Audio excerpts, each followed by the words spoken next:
You guys, what's happening and welcome back to another video. I'm Liam from L3 Productions, and in today's video we're going to be talking about the Canon 80d and if it's a good buy for 2020. Now let's get right into this video.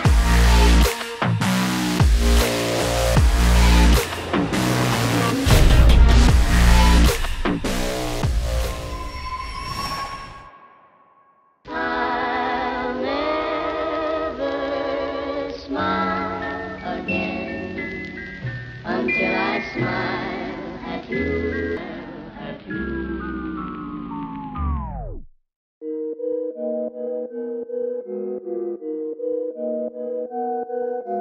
Window.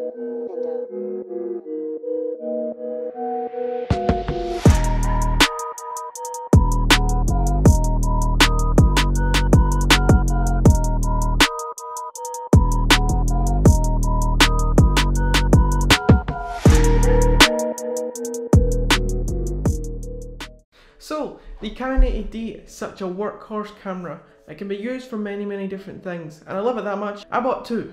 So this camera has lots of ways it can be used. It is one of the best APS-C vlogging cameras out there. It can also be used for documentary shoots and some short films as well. It is so good at these things. It's like kind of like a jack of all trades. But in this video today, we're going to go through the pros and the cons of this camera. So let's get through into the pros and cons. So we're going to start out with the cons of this camera because we're going to end this video on a high note. So first of all, this camera does not shoot in 4K, but sometimes it's not needed for most places. Most places don't need 4K. This camera does not shoot 120 frames, so it doesn't do the slow-mo shots. There is a workaround for it, but not having 120 frames makes this camera a little bit thingy for when it comes to slow-mo. I can still do it, but just not as well as some of the more expensive ones that can. When filming on this camera, the camera has a 30-minute filming cap, so you can only film for 30 minutes and then it cuts itself off.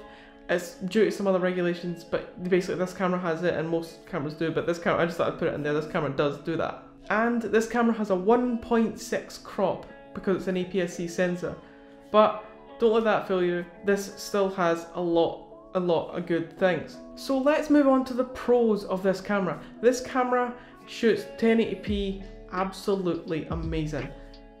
Just the look from this camera is phenomenal. I use it all the time and it just, honestly, I just can't explain how good the footage is of this camera. It's phenomenal. It can use EF and EFS lenses, so you have a wide range of Canon lenses you can use, Sigma lenses, all sorts, but it just basically means that you have a wide range, and it means that you can maybe future-proof and buy an EF lens because that'll work all the way up to the cinema camera, or you can use EFS lenses, which are very good. They just don't fit on full-frame cameras. They're specifically designed for APS-C cameras, but having the option to be able to use both is incredible. It's a really good thing of this camera. This camera has dual pixel autofocus. Now again, I've spoken about this a lot before, but for example, this is what dual pixel autofocus is like. As you can see, the tracking on it is very good. I can put my hand in front of the camera, it tracks it very well.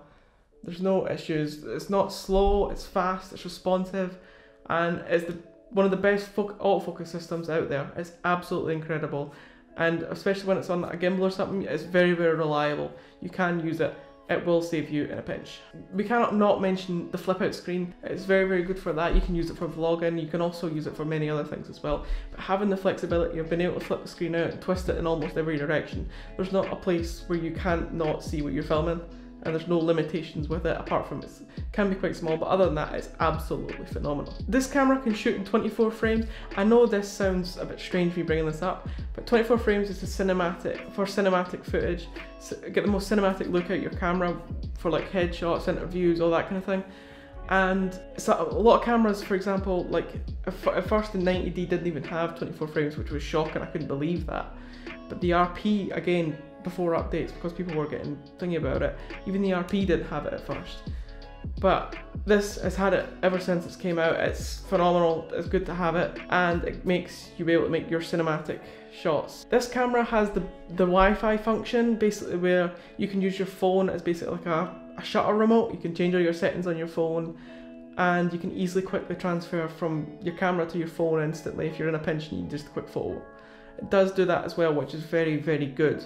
I've used that feature so many times and it's been very, very helpful if you just need that quick photo just there and then. This also has a built-in time-lapse feature. Now this feature is phenomenal, it works amazing, and you always get an amazing, amazing shot from it. You get really good time lapses from it. It doesn't mean you have to carry an intervalometer about with you, and it just makes things like that a lot easier. This camera has very good battery life. It's not amazing, but the LP6 batteries work very, very good on this camera, because this camera doesn't demand the battery anywhere near as much as, say, a Blackmagic camera. So they are very good for that.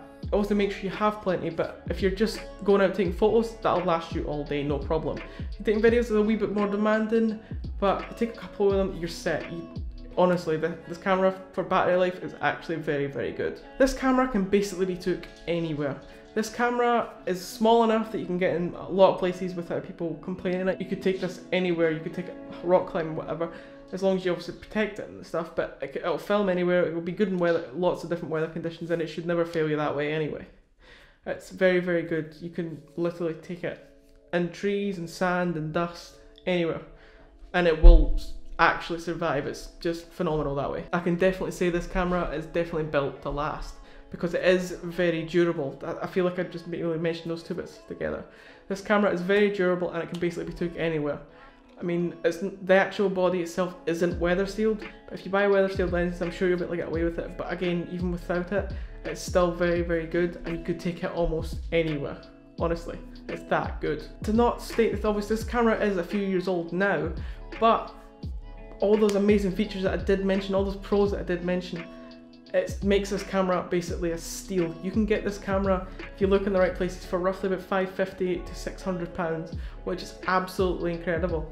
And if you're just looking for a body, you can pick it up, slap a lens on it, and honestly, this camera is phenomenal. I can't rate it any higher. It is so, so good. So yeah, if you guys are in the market for a camera and maybe you have a decent amount of money to go and get one, trust me, you should go for a Canon 80d. They are phenomenal. They will never let you down, they're so reliable. And I hope that this makes you make an informed decision about this camera. But if you guys enjoyed this video, then leave a like down below. Tell me what you thought, leave a comment down below. If you guys really like this content and think I deserve it, then consider subscribing.